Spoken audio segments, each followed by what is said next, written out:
Ya cuma dikasih makan dulu, kasih makan juga udah seneng kan, nggak perlu dikasih duit kan. Namanya anak kosan ya, dikasih makan udah seneng. Lah piye lerem nyekel kowe melu jogo kok. Lah. Biar pas cilik cop. Tak kira gede. Memberhentikan maksudku pikirku pesawat mabur dindekno. Iya. Ora ternyata iki emang hari nyebur. Wah aku sing kleru, aku kurang mangan gitu. Filmnya Dede Yusuf itu apa ya? Yang pilot. Iya, ngerti aku. Iya, itu aku lupa. Iya. Aku gara-gara lihat itu. Wah, ketok tua aku malah. Bukan kerja cerdas. Kerja keras, kerja cerdas, disiplin. Nah, kerja keras, kerja cerdas, disiplin cocok.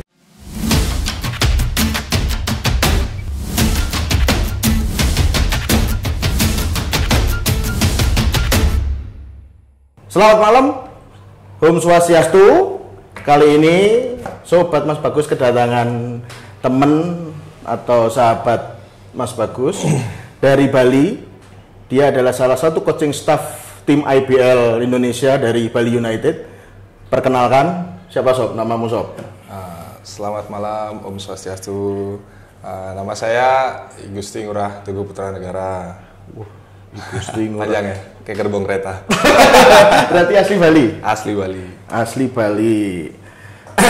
Awal mula tertarik dengan dunia basket sampai bisa bergabung dengan tim Bali United itu piye? Awal mulanya basket mulai kapan?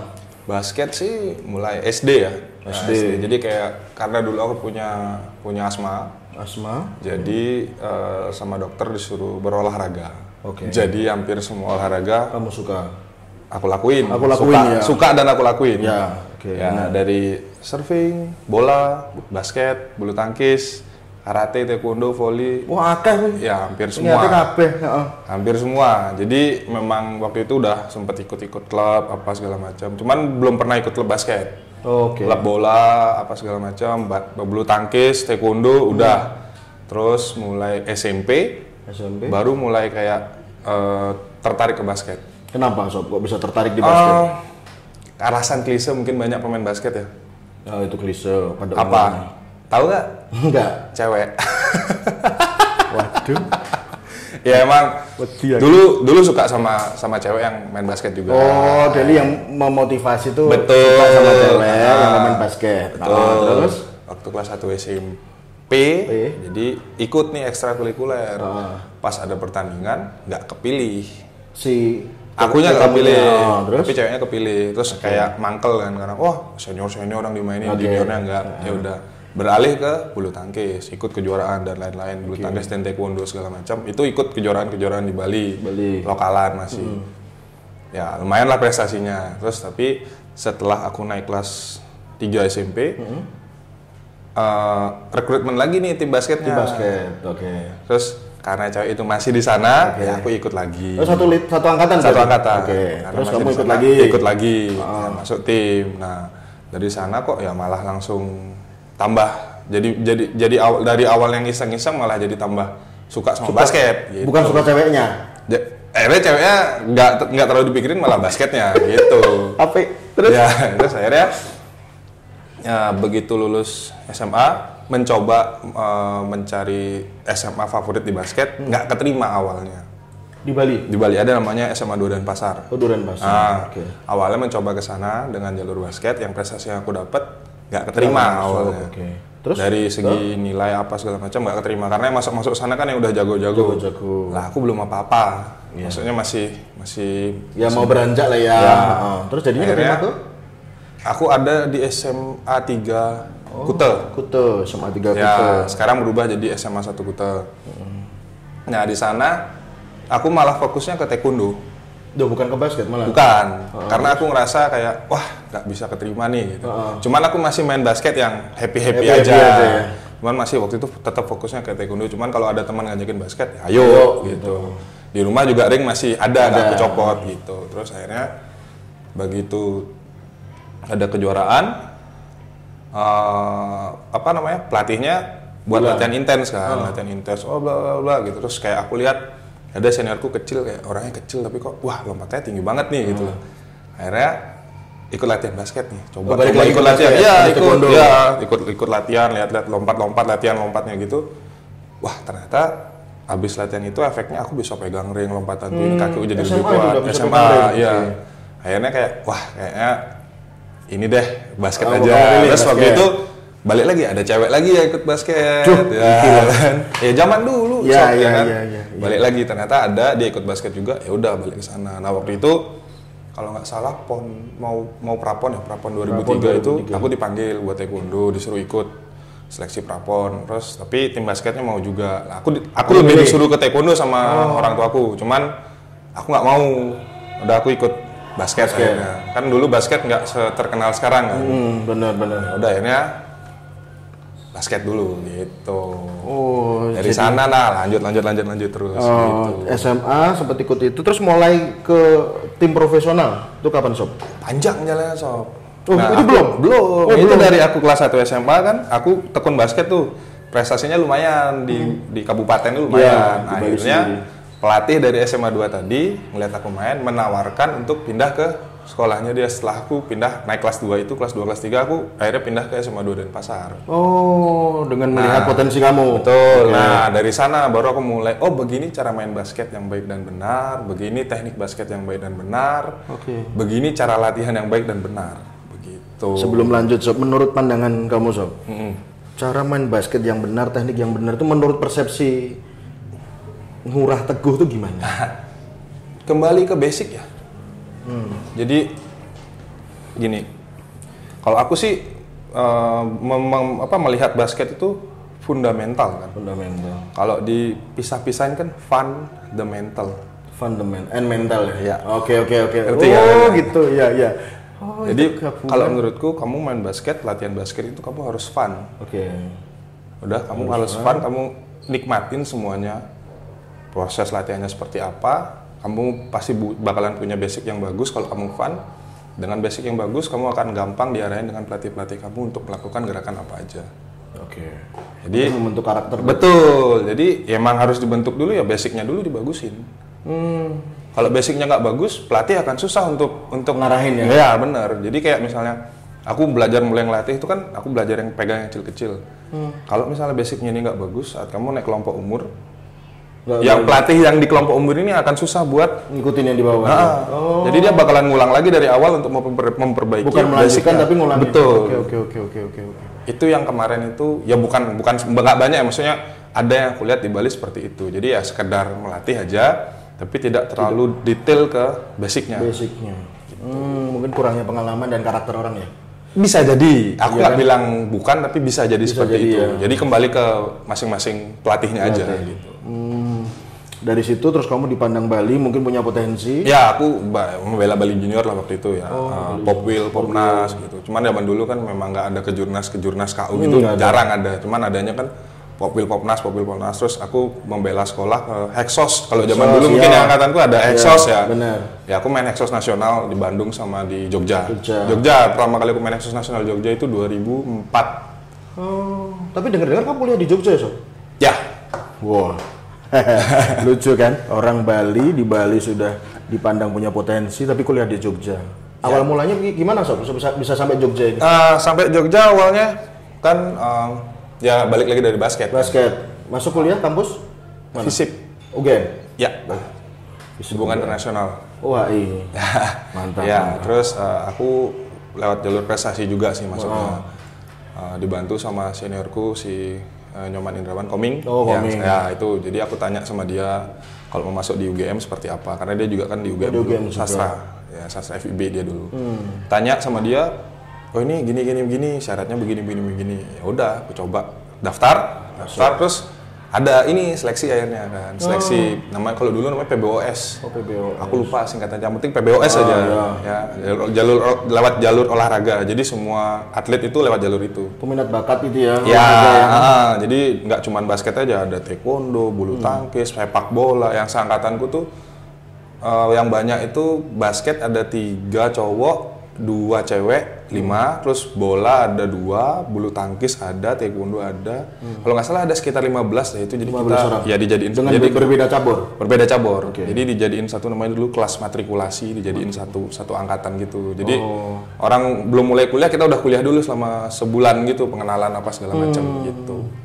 Gitu, akhirnya keterima di HI UGM. Terus di situ jadi tim UGM. Iya, kalau kita dulu bilangnya timnas UGM. Iya. Timnas UGM dulu ya. Jadi memang kepilih, kebetulan kepilih. Jadi tahun 2005 itu ikut Libama nasional. Dan kebetulan tahun pertama peringkat 3 nasional. Aku ikut tahun pertama itu peringkat 3 nasional. Nah, terus setelah itu ya udah mulai di Jogja udah mulai banyak yang tahu gitu, yang kenal, banyak yang ngajakin main, ayo main di sini gitu. Ya ikut apa ya, liga lokalan sinilah sama klub-klub gitu. Ya Tarkam lokalan. Kalau dulu kan kalau mau pakai pemain ini ya cuma dikasih makan dulu, kasih makan juga udah seneng kan, nggak perlu dikasih duit kan. Namanya anak kosan ya, dikasih makan udah seneng. Gitu. Itu selesai berarti kamu selesai kuliah 2000? Aku nggak selesai sob. Sayangnya aku nggak selesai. Emang agak nggak selesai karena apa? Faktor? Aku pindah ke Jakarta untuk main di pro. Oh jadi separuh perjalanan kuliah? Aku 3 tahun di Jogja. Oh. Aku 3 tahun di Jogja sampai semester 6, 5-6 itu akhirnya ada tawaran dari Satria Muda. Oke, pertama kali tim profesional Satria Muda? Pertama kali. Jadi dulu ada pelatihnya UGM itu namanya Cak Risdi Ruslan. Sekarang beliau di sini juga. Beliau nawarin kayak, "Gue mau coba nggak ke SM?" Coba apa aja? Udah ikut-ikut aja, cari pengalaman gitu kan, iseng-iseng berhadiah. Segala akomodasi dan lain-lainnya ditanggung. Itu tahun berapa sob? 2000? Itu 2007 akhir kalau nggak salah. Oh, bukan 2008 awal? Tryoutnya 2007 akhir. Oh, masuknya 2008 awal. Oh, iya. 2007 akhir aku berangkat, ya dibayarin semua lah, naik kereta, bla bla bla ikut. Nggak kepikiran bakalan keterima sob. Kayak ya udah jalanin aja. Banyak orang yang daftar nggak sih sob? Apa cuma banyak? Ada 10 orang dan mereka tuh terlihat untuk mereka antusias, wah harus gini, nunjukin gitu lah. Kalau kamu santai aja. Santai aja kan, maksudnya nggak, waktu di tahun itu juga aku nggak kepikiran untuk main ke pro. Oh. Karena janji sama orang tua kan selesaiin kuliah di sini gitu. Nah terus akhirnya balik ke sini, ditelepon lah sama waktu itu head coachnya Satria Muda masih Victor Rory, Coach Ito. Telepon, tanya, "Teguh, bagaimana kalau misalnya kamu season depan main di SM?" Wah, nggak bisa ngomong kan? Saya nggak bisa saya nggak bisa kasih keputusan, coach. Saya harus tanya orang tua dulu. Pulanglah ke Bali, ngobrol, ditentang bro, sob. Tentang, wah dapat UGM ngapain kamu, basket nggak bisa menjamin hidupmu, bla bla bla bla bla. Zaman dulu, zaman dulu gaji pertama berapa rookie ya. Maksudnya ya akhirnya setelah segala perdebatan itu ada satu hal yang bikin orang tuaku ngasih. Di saat itu usaha orang tuaku bangkrut ditipu orang. Nah di situ aku selama 3 bulan nggak dapat kiriman uang nih di sini. Nah di sana aku bilang sama orang tua aku selama 3 bulan di Jogja hidupnya dari basket, 3 on 3, ya kan? Ya juara lumayan sob. Zaman dulu juara 1 dapat 500.000 satu orang kan, hidup banget di Jogja kan. Nah, jadi aku hidup selama 3 bulan itu di Jogja dengan duit 3 on 3 itu. Basket ya. Ya terus aku makan ya ikut dari kejuaraan antar klub-klub itu, ya bayarnya makan, dikasih makan, dibayarin makannya kayak gitu. Hidupnya dari itu. Ya aku memberikan notis ke keluarga ya sob. Aku bilang gitu sama orang tua. Ya kan selama 3 bulan tidak dapat kiriman apa-apa, aku bisa hidup, bisa bayar kosan, bisa hidup dan segala macam, bayar kuliah pun aku bisa dari basket ini. Sekarang aku masuk di pro, aku cuma minta doa restu. Dan aku janji akan menyelesaikan kuliahku di Jakarta, aku bilang begitu. Awalnya. Akhirnya di Jakarta selesai. Oh, alhamdulillah. Selesai. Aku pindah Jakarta, nggak nyampe 3 tahun aku lulus. Jadi aku hanya transfer nilai ke Jakarta di tahun 2008 aku transfer. Jadi aku satu tahun itu nggak kuliah dulu kan. Transfer nilai 2009 awal, aku mulai kuliah dari 2011 aku lulus. Dengan jurusan sama? Jurusan yang sama. Karena kan dia transfer nggak semua SKS-nya bisa diterima. Jadi tinggal ngelanjutin beberapa SKS aja. Jadi ya, orang juga di sana kaget, lu masa belum ada 3 tahun udah lulus gitu kan ya, aku bilang ya. Jadi transfer nilai. Tapi selama di Satria Muda itu kamu berapa tahun, Sun? Aku kontrak setahun di Satria Muda. Oh, per setahun. Ya. Awalnya itu kontrak awalnya 3 tahun ya? Awalnya 3 tahun. Cuman aku di trade, aku ditukar ke tim namanya Citra Satria dulu. Oh, Citra Satria. Nah, ya mungkin ya aku belum ngerasa ngasih performa terbaik, cuman mungkin menurut coaching staffnya ya aku nggak bisa berkembang dan bla bla bla bla, akhirnya aku ditukar ke tim yang peringkat bawah gitu. Ya udah, ya awalnya sedih sih, nangis mau pulang balik Jogja aja kuliah lagi bla bla bla, udah keras ya. Udah keras hidupnya kan, akhirnya cuman orang tua aku bilang jadi laki-laki harus kuat. Tuh. Nggak boleh apa menye-menye, nggak boleh lemah. Tuh laki-laki kuat, nggak boleh menye-menye. Nggak boleh menye-menye. Strong. Kamu sudah ambil suatu keputusan, ya kamu harus jalanin keputusan itu. Apapun yang terjadi, kamu harus jalani dan lewatin keputusan itu. Jadi apapun itu kejadiannya ya kamu harus hadapin, jangan kamu hindarin. Iya, tapi sekarang akeh atau kalau dikala orang dicoba itu kadang-kadang dia meleng langsung wes lah. Iya, gitu? Banyak banget kayak begitu. Jadi ya karena itu juga sih yang membentuk karakterku ya. Aku 12 tahun merantau.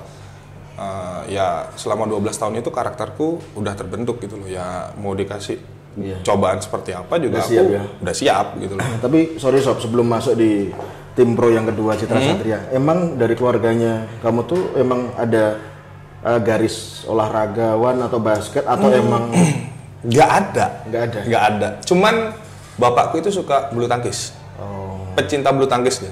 Makanya aku bilang aku olahraga bulu tangkis juga. Nah, dulu juga sempat kayak diarahin ke bulu tangkis gitu ya. Cuman namanya bocil ya, angin-anginan kan, ya ambil inilah, itulah. Dibeliin raket yang beginilah, dibeliin raket yang begitulah. Ya kalau emang udah nggak mau ya susah. Bener. Oke. Terus kembali lagi tadi masuk Citra Satria tahun 2009. Setahun juga awal di sana. Itu di sana 2 tahun. 2 tahun. Jadi melanjutkan sisa kontrak 2 tahun ya. Dari SM ya. Ya, dan kebetulan di sana juga ditempa ada ya masalah 5 bulan nggak dapat gaji. Karena ya bosnya itu kan punya kerjasama dengan perusahaan rokok.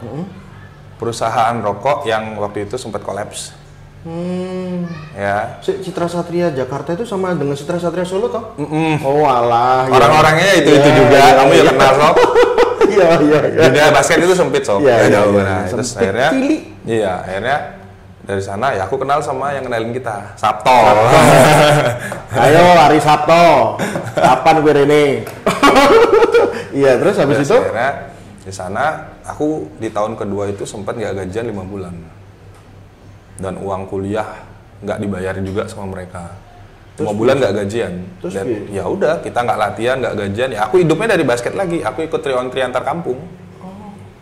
Hidup lagi dari sana. Tapi dalam masa 5 bulan nggak digaji, itu ada notice nggak bahwa kamu nggak digaji 5 bulan atau nggak ngalir aja nggak digaji gitu aja? Kok yang bilang ya bulan depan gajian. Ternyata pas sudah tanggalnya ntar ya begitu terus selama 5 bulan. Ya tapi ujung-ujungnya setelah bulan ke-6 dirapel ya, cuman tetap aja. Ya tetap begitu dirapel ya bayar utang-utang ke warteg. Ya untungnya sama ibu warteg di sana mereka tahu keadaan kita. Jadi kayak misalnya kita makan siang gitu, ya mereka kasih kita utang gimana. Ntar bu ya pas sudah ada ya udah begitu pas uangnya dirapel ada ya kita bayar. Ibunya. 2 tahun di Citra Satria ya. Habis itu dan pindah lagi apa tetap di situ? Pindah. Nah, 2 tahun Citra Satria itu membentuk karakterku sebagai seorang pemain. Nah, justru malah di situ. Bukan aku di Satria Muda. Bukan. Aku dapat banyak minutes play di sana dan aku banyak dapat pelajaran sebagai seorang pemain di sana. Dari yang kalau dibilang sekarang kan fasilitas udah bagus-bagus ya. Zaman dulu nyari lapangan susah. Nangis Sob, mau nyari lapangan buat latihannya susah. Belum lagi nggak digaji.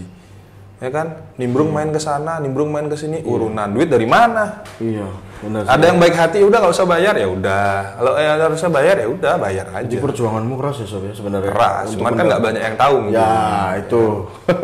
Ya mungkin orang lihatnya aku dari luar, wah Teguh begini.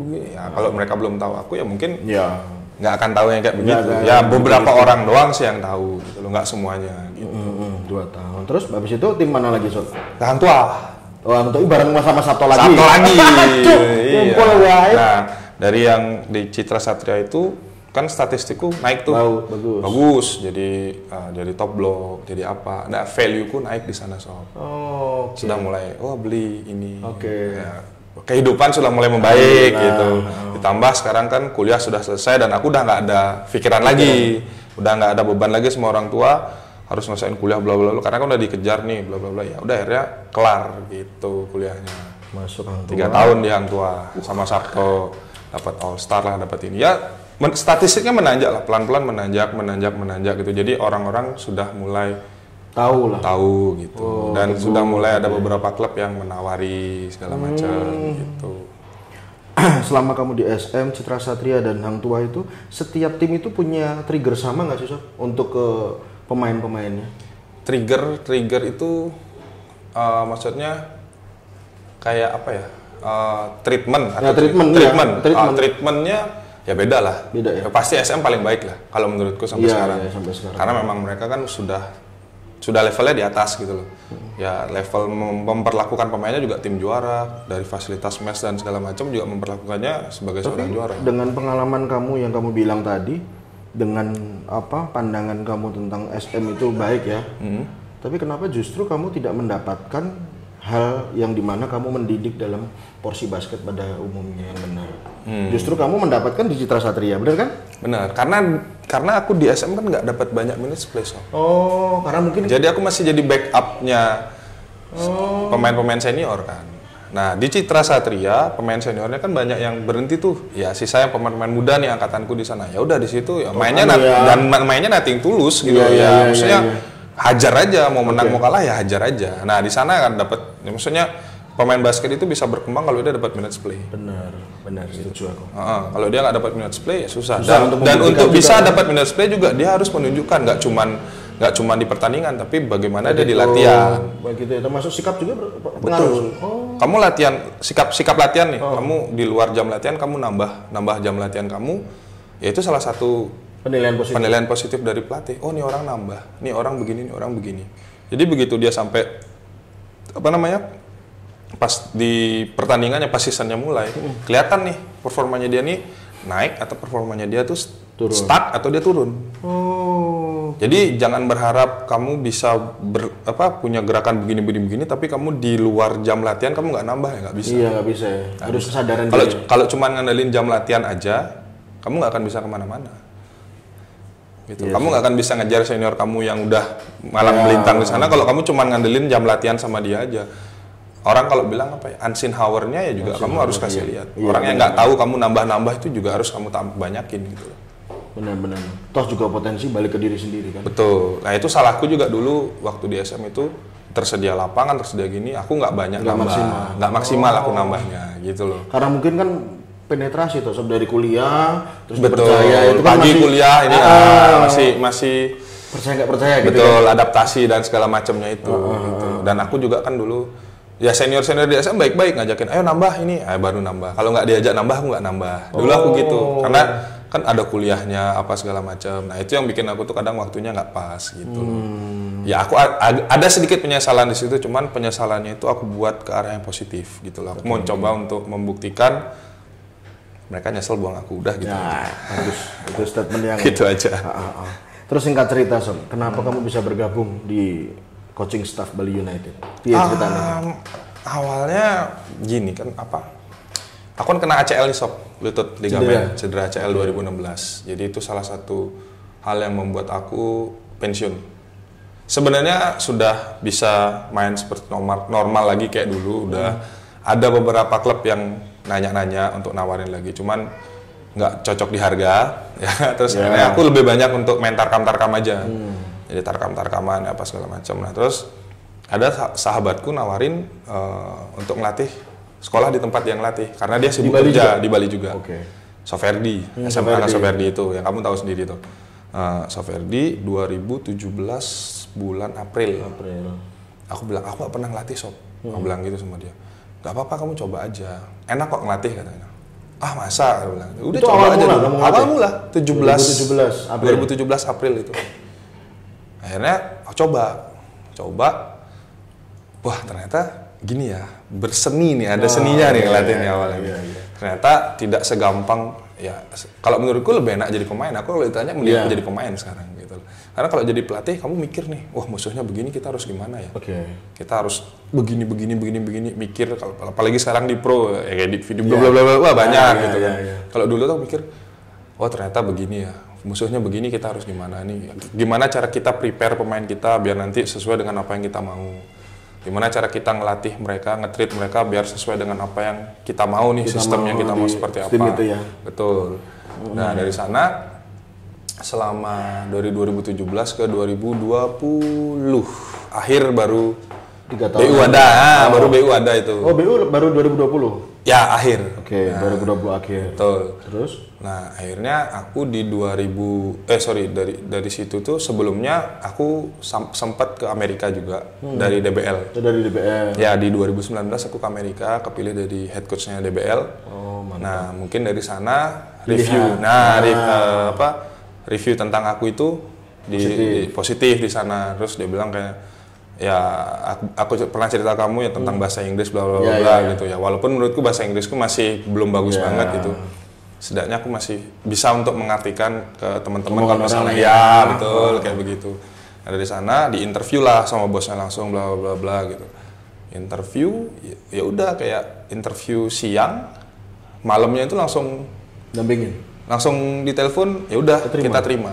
Gitu. Berarti emang rezeki kamu di rezeki anak. Itu posisi udah nikah berarti? Udah, anakku baru umur 2 tahun kalau nggak salah. Dan waktu itu kan pas Covid. Covid toh. Ya, pas itu masih satu ya? Masih satu. Oke. Yang kita ketemu pertama kan anakku baru lahir, Sob. Oh ya, 2018 itu ya? Ya, betul. Oke. Berarti 2020. Nah, arti coaching staff sendiri itu apa, Sob? Biar orang-orang tuh banyak ngerti, karena nggak banyak orang tahu. Coaching staff itu kan staff kepelatihan ya, susunan staff kepelatihan. Jadi susunan kepelatihan gitu. Jadi dari head coach, asisten 1, asisten 2, strength and conditioning, ada manajernya, ada utility-nya, ada fisioterapinya, gitu. Ada banyak gitu loh. Strukturalnya gitu. Strukturalnya. Jadi kita biasanya kalau udah coaching staff itu biasanya head coach, asisten 1, asisten 2 sama strength and conditioning. Nah, kalau misalnya official itu udah manajer, tambah manajer, tambah utility. Jadi ada utility-nya, ada measure-nya, ada visionya, ada manajernya, itu official namanya. Official. Ya, Gitu. Terus kamu di Bali, di BU ini di coaching staff. Aku asisten coach. Asisten coach kedua. Oh, kedua. Oh, ada satu, ada dua. Ada satu, ada dua. Total berapa lama, Sob, kamu jadi coaching staff di sana? Ini masuk tahun ketiga. Jadi dari tahun pertama BU dibentuk, aku udah jadi asisten coach dan sekarang tahun ketiganya. Job desk-nya apa aja sih, Sob? Job desk-nya asisten coach itu ya hampir mirip sih sebenarnya sama coach-coach yang lain. Ya, kayak preparing pemain. Terus kayak misalnya kalau lagi season itu kita punya video scouting kan. Untuk coach meeting ya, jadi meeting. Jadi coachnya minta, head coach bilang, coach saya mau pemain ini videonya sekian klip, ya udah kita cari klipnya ini aja. Terus ini klipnya ini aja, ini klipnya ini. Buat koreksi si coachnya. Betul. Jadi setiap ada mau kita melawan siapa, dia sudah tahu gambarannya pemain ini begini. Ini sistemnya musuh nih begini, kita pakainya ini, begitu. Ribet juga kalau nggak paham ya, Sob. Benar. Tapi justru kamu paham kan, karena kalau awalnya kan nggak paham, Sob, tapi belajar. Iya. Kalau ngomongin tadi awal 2000 berapa tuh tadi yang Soferdi itu? Ya. Kamu kan skala SMA, terus kamu ditarik dengan tekun kamu belajar, kamu 2020 April langsung bisa ke profesional. Iya. Awalnya agak kaget, Sob, karena kan ketemu pelatih yang dari Macedonia Utara. Jadi Coach Alex itu dia tidak banyak menggunakan kita asisten coachnya sebagai editor videonya. Jadi dia melakukan semua hal. Dia melakukan semua hal. Jadi kita tuh kayak merasa nggak ada tugas. Betul. Jadi setelah sama yang pelatih baru sekarang nih, Coach Tony, baru kita dikasih tahu ini cara edit videonya begini. Ada sistemnya ini, caranya ngedit begini. Ya, di sinilah baru kita belajar. Baru belajar cara ngedit videonya kok. Belum sempurna banget sih, cuman ya sudah mulai lah ya. Oke. Kayak kemarin pas kamu ngajak ketemu, aku bilang, "Ntar resop ya." Saya tugas dulu ya. Itu ngedit video, ngasih review itu untuk musuh berikutnya berarti? Betul. Jadi setiap misalnya besok lawan apa gitu, coach saya bilang, "Coach, aku mau pemain asingnya ini sekian klip, aku mau pemain ini sekian klip, lokal playernya sekian klip." Udah, kita jadi coachnya ngasih notis ke aku sama asistenku yang satu. Ya, jadi bagi tugas nih, nyari yang di sini, gitu. Jadi gabungin, jadi masukin ke satu sistem, nanti dia yang pilih coachnya. Oh, klip yang ini mau dimasukin, klip yang ini dimasukin.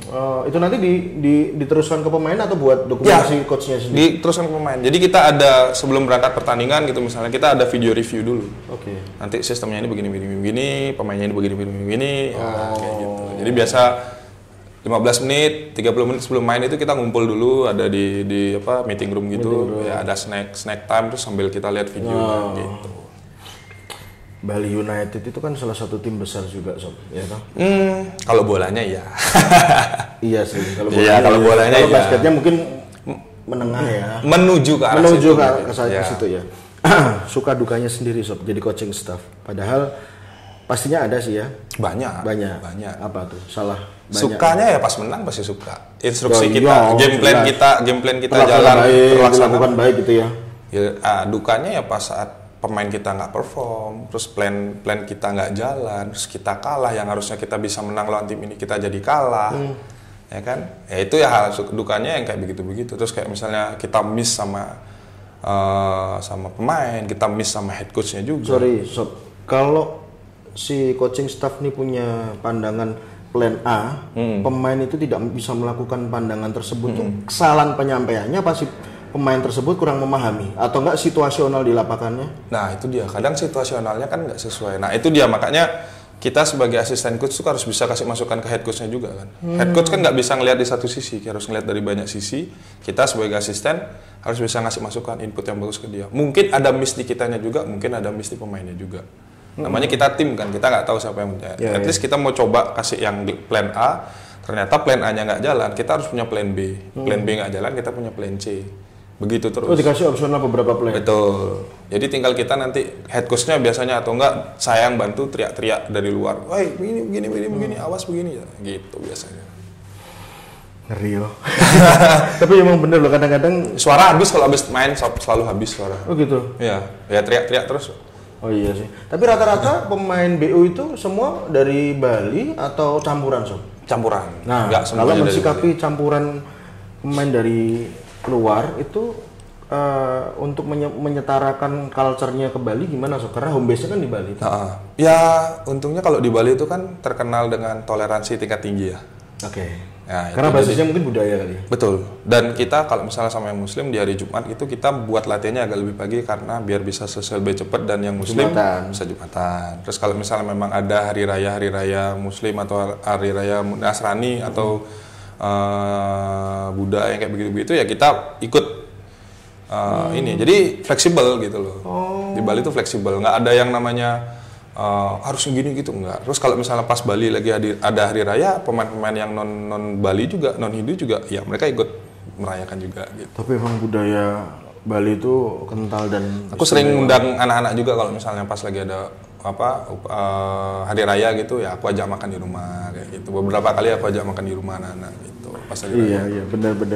Tapi aku kemarin ke Bali tuh sempet ada satu ngobrol sama orang, Sob. Katanya gini, Mas, saya kasih tahu ya, cuman Bali yang bisa memberhentikan penerbangan pesawat. Bener nggak sih? Iya, itu pas nyepi kan. Nah, bener kan? Heran loh. Pas nyepi semua nggak cuman pesawat aja. Iya, aku kan kaget, Sob. Memberhentikan, maksudku pikirku pesawat mabur dindekno. Ora, ternyata ini emang hari nyepi. Wah, aku sih kleru, aku kurang mangan gitu ya. Itu nyepi. Jadi jam 6 pagi sampai jam 6 malam. Jadi jam 6 pagi ke jam 6 pagi besoknya. Berarti tidak ada aktivitas? Tidak ada aktivitas. Metu omah ya Rento? Nah terus iya? Ya ini omah tok. Petengan kan apa? Iya. Waduh. Ya kebanyakan sih kalau orang Bali zaman dulu itu dia dipakai meditasi biasanya. Dan banyak yang berpuasa. Tapi nyalain lampu nggak boleh ya? Gelap semua? Nggak boleh gelap semua. Kecuali yang punya anak kecil. Jadi dia lapor ke kepala lingkungan, nanti kepala lingkungan menyampaikan ke desa adat. Nah dari desa adat kan dia punya pecalang tuh, polisi adat. Nah nanti polisi adat itu yang berpatroli. Yang punya anak kecil. Nah, jadi ini rumah ini punya anak kecil. Jadi kalau ada lampu gitu ya mereka nggak akan ditegur. Gitu. Kalau yang nggak punya anak kecil ada lampu dikit aja ditegur. Ditegurnya suruh matiin atau dikasih sanksi? Matiin. Kalau yang ketahuan keluar rumah ketangkep ya baru dikasih sanksi. Sanksi adat ya, entah dia hukumannya apa gitu. Tapi nggak berat sih sanksi adatnya. Cuman aku nggak tahu karena aku nggak pernah kena hukuman ya. Janganlah. Cuman aku dulu waktu masih di sana kan sama pemuda desa, biasanya pecalang dan pemuda desanya pasti bakalan berjaga-jaga di luar gitu. Tuh kamu ikut berpartisipan di situ. Lah piye lerep nyekel kowe melu jogo kok. Lah. Biar pasti lihat cop. Tak kira gede. Terus kembali lagi di basket, Cok. Kalau diminta kamu definisikan dan menggambarkan olahraga basket, apa yang di dalam pikiran kamu, Sob? Basket ya? Ya it's my life lah. It's my life ya. Jadi dari basket aku bisa dapat semua yang aku mau. Aku bisa ke luar negeri, aku bisa naik pesawat, aku bisa ke daerah-daerah di hampir seluruh Indonesia dari basket. Ya itu, aku bisa hidup juga dari basket kan gitu. Bisa bernafas dari basket lah bisa dibilang gitu. Bagian kehidupan kamu justru belajar dari basket ya Sob? Iya, hampir setengah umurku sekarang basket semua isinya kok. Iya sih. Dari jadi pemain sampai sekarang jadi pelatih isinya basket semua kan. Iya. Iya sih. Tapi kadang-kadang ini persepsiku sih. Yeah. Ini aku tanya secara pribadi, apakah dulu di masa kecil tuh kamu sudah punya gambaran, aku nanti akhirnya akan pengen jadi pemain basket dengan background keluarga kamu? Gitu. Tahu nggak kecilnya aku cita-cita apa? Apa? Pilot pesawat jet. Wuyuh. TNI AU. Gara-gara aku nonton filmnya Dede Yusuf itu apa ya? Yang pilot. Iya, itu aku lupa. Iya, aku gara-gara lihat itu. Wah, ketok tua kemana? Sama nonton Top Gun yang Top Gun pertama. Itu aku pengen jadi pilot pesawat jet. Kayaknya mah jadi pemain basket jadi coach. Wah, beda kan. Ya cuman ya setelah mikir kesininya, wah susah ya masuk sana, susah ya masuk sini gitu. Apalagi dulu kan aku punya asma kan. Oh iya. Terus disuruh kalau ini tuh harus tesnya ini. Wah, ciut cok. Nggak mungkin bisa ini. Mikirnya gitu. Padahal juga kan sekarang ya kalau pilot pesawat jet katanya nggak boleh tinggi banget kan. Nggak boleh. Nanti kalau segini pi. Ayo. Kakinya gini tuh. makanya kan itu juga salah satu ya mungkin emang udah jalannya Tuhan ya. Iya. Misalnya aku dikasih. Ya seseorang bermimpi itu kan nggak salah. Betul. Tapi dari mimpi kamu itu prinsip dan motivasi apa Sob dalam hidup kamu yang bisa mengantarkan kamu sampai seperti sekarang? Menurutku ya kamu sosok yang berhasil dengan sudah melewati fase-fase ya toh, dari kamu pemain basket kampus profesional atau sempat covid, kamu sekarang sudah berkeluarga dan masih staff. Kuat sih kamu. Apa prinsip dan motivasinya? Barangkali bisa buat semangat teman-teman yang lain juga. Ya mungkin banyak juga yang udah pakai ini sebagai prinsip ya, cuman ini yang aku pegang dari dulu ya kerja keras Sob. Kerja keras. Bukan kerja cerdas. Kerja keras, kerja cerdas, disiplin. Nah, kerja keras, kerja cerdas, disiplin, cocok nih. Ya, sama kalau ya anggaplah kerja keras tapi nggak cerdas ya bodoh aja. Iya, kerja cerdas tapi nggak keras ya bodoh. Berarti kerja keras yang utama baru cerdas. Ya. Baru disiplin ya sih. Karena dari kita kerja keras kita bisa berpikir, oh ini nih begini, ini harus begini. Kalau cuman cerdas doang tapi nggak bisa dilakuin dengan sepenuh hati, nggak bisa dilakuin sama aja. Iya sih. Kalau aku sih harus kerja keras dulu, baru kerja cerdas, ya udah disiplin. Tapi jarang loh orang kayak gitu. Kan rata-rata kan cuma pengen enaknya tuh. Apalagi lihat perkembangan manusia sekarang. Betul. Ya manusia. Cuma mau lihat instannya aja, hasilnya aja. Dia banyak yang nggak mau lihat gimana dia tuh bisa sampai ada di situ. Gitu. Iya. Kalau aku ditanya sama pemain-pemainku yang SMA itu tanya, ya aku bakalan cerita begini ke dia, ini begini ya pengalamanku begitu. Kalau ada yang mau nanya, aku nggak pernah mau, wah aku gini. Share gitu nggak kalau nggak ditanya. Kalau ditanya aku kasih tahu, aku sharing. Cuman kalau nggak ditanya aku nggak mau. Iya. Takutnya malah jadi. Ntar dikira sombong, dikira comparing lah ini itu enggak. Harus ditanya. Secara personality juga orang zaman dulu dengan orang sekarang tuh beda loh Sob. Sudut pandangnya jauh.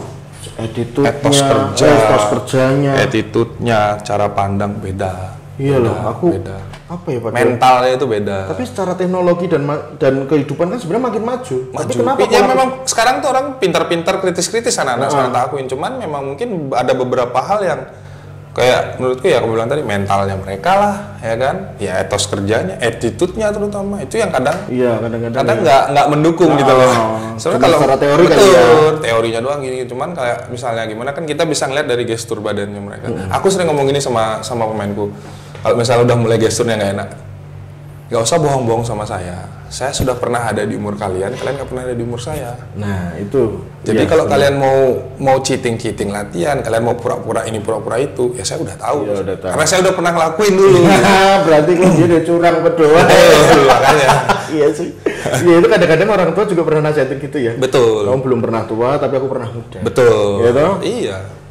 Jadi ya nakal-nakalnya gimana ya kita udah pernah tahu, ya kan. Orang yang pura-pura capek sama yang beneran capek ya kita tahu gitu loh seperti apa. Benar-benar. Kalau bicara ini Sob, masa depan kamu Sob, dengan proses yang ada sekarang kamu masih di BU? Apa kira-kira tetap kamu mau stay di BU dan dalam dunia basket di coaching staff, atau nggak kamu pengen expand ke bisnis? Ya aku ya itu ya expand ke bisnis Sob.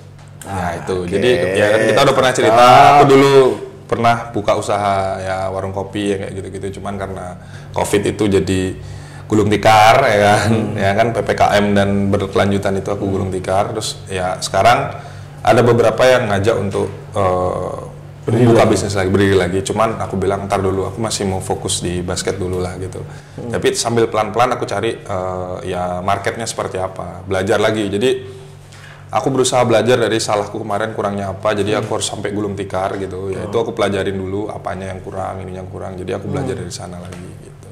Sudah mulai ada beberapa yang ayo begini ayo begitu ya, mencobalah gitu loh. Kan buka cerobong asap banyak-banyak lebih bagus. Tapi dengan kondisi tujuan kamu untuk membuat bisnis, dengan keterbiasaan kamu sebagai coaching staff, apakah kamu siap?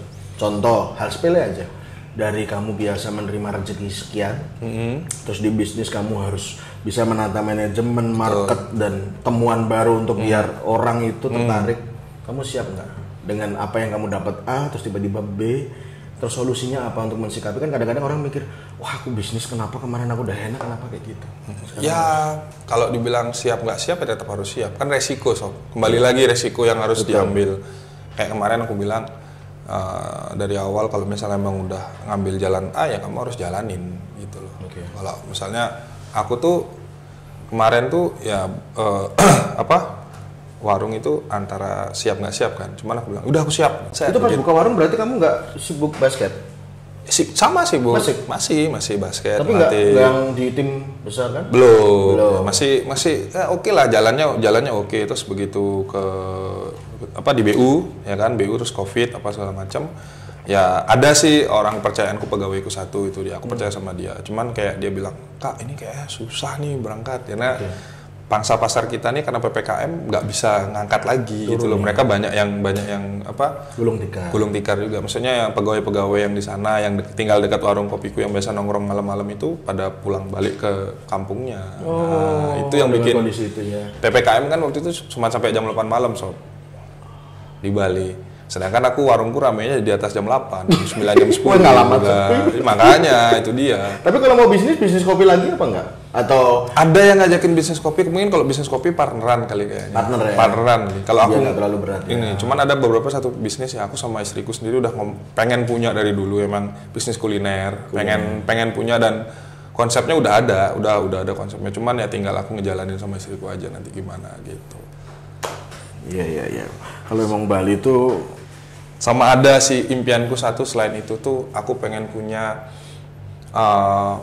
sports kompleks. Gak sports kompleks kayak sports kompleks? Sports kompleks tuh kayak misalnya ya sarana olahraga. One stop sport.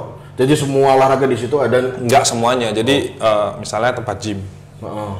Ada di dalam lapangan, ada tempat gym, ada. Jadi di dalam jadi kayak waktu aku berangkat ke Amerika yang 2019 tuh ada di Mamba Sports Academy. Di satu tempat itu tuh ya hampir 1 hektar gitu gedenya.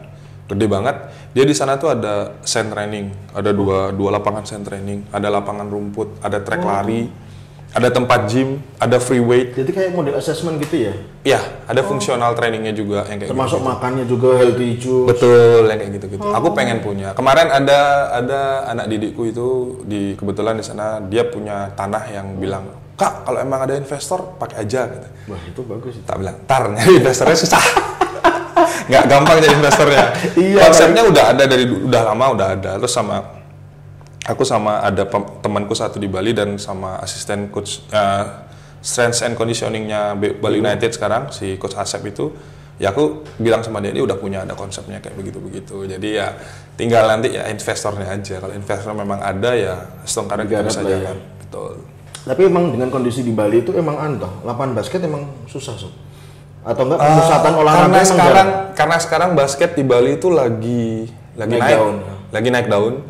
Jadi kayaknya walaupun buat lapangan nggak usah full deh, half court lapangan aja rame yang sewa. Oh gitu. Rame yang sewa lapangan. Half court itu rame yang sewa. Apalagi sekarang banyak ekspat gitu kan. Iya. Mereka datang gitu main. Walaupun dibilang jago, nggak jago juga, tapi yang penting mereka berkeringat. Berkeringat dan bisa upload di Instagram. Betul. Kayak gitu. Di luar basket. Karena ya di tempat aku tinggal di daerah Jimbaran itu belum ada yang seperti itu kan. Banyak kan yang ada di Denpasar. Mereka kalau mau cari lapangan bagus harus ke Denpasar, ya, setengah jam 40 menit naik motor ke sana. Kenapa nggak aku buat? Iya. Kenapa nggak aku buat di daerahku aja? Oh, gitu. Ya kebetulan lapangan yang lahan kosongnya yang ada itu yang punya anak didikku itu ada di situ. Di daerah Jimbaran situ. Barangkali rezeki kamu sob ya, buat itu nanti insya Allah ya. Iya. Satu lagi sob di luar basket nih. Betul. Aku kemarin di Bali itu sempat melihat orang itu setiap pagi memberikan, mungkin dalam sisi budaya ya, memberikan apa kayak sesajen. Itu suatu keharusan nggak sih sob? Begini, di Bali itu kan ada namanya hubungan kita dengan sesama manusia. Abluminana, berarti ya sama hubungan kita sama alam. Betul. Nah, sekarang saat kita masak nih misalnya pagi, nasi putih atau apa lauk itu kita kasih ke beliau. Ya beliau yang di atas ya Dewa Dewi yang di Bali, Tuhan di Bali. Kita kasih hidangan ke beliau, persembahan ke beliau untuk mensyukuri. Mensyukuri rezeki yang dikasih. Yang disajikan itu apa yang kita makan. Berarti yang ada dikasih. Betul. Bukan yang tidak ada diadain. Betul. Jadi apapun misalnya kita makan nasi pakai garam, ya nasi pakai garam aja dikasih.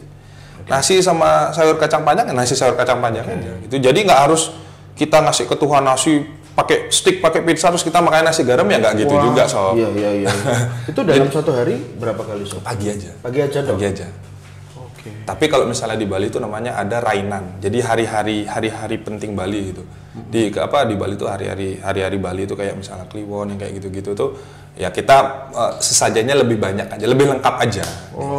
Jadi kayak ada canang itu yang bunga-bunga, terus ada beras yang warna-warni gitu. Kita namanya bilang itu segahan yang kayak gitu, yang ditaruh di tanah itu. Jadi warna itu kayak gelang begini tuh, warna itu kan gelang ini namanya gelang-gelang ini yang warna ini mencerminkan dewa-dewa di 9 mata angin itu. Ngeri loh kalau belajar. Panjang sob. Aku juga nggak jago-jago banget nih gitu loh.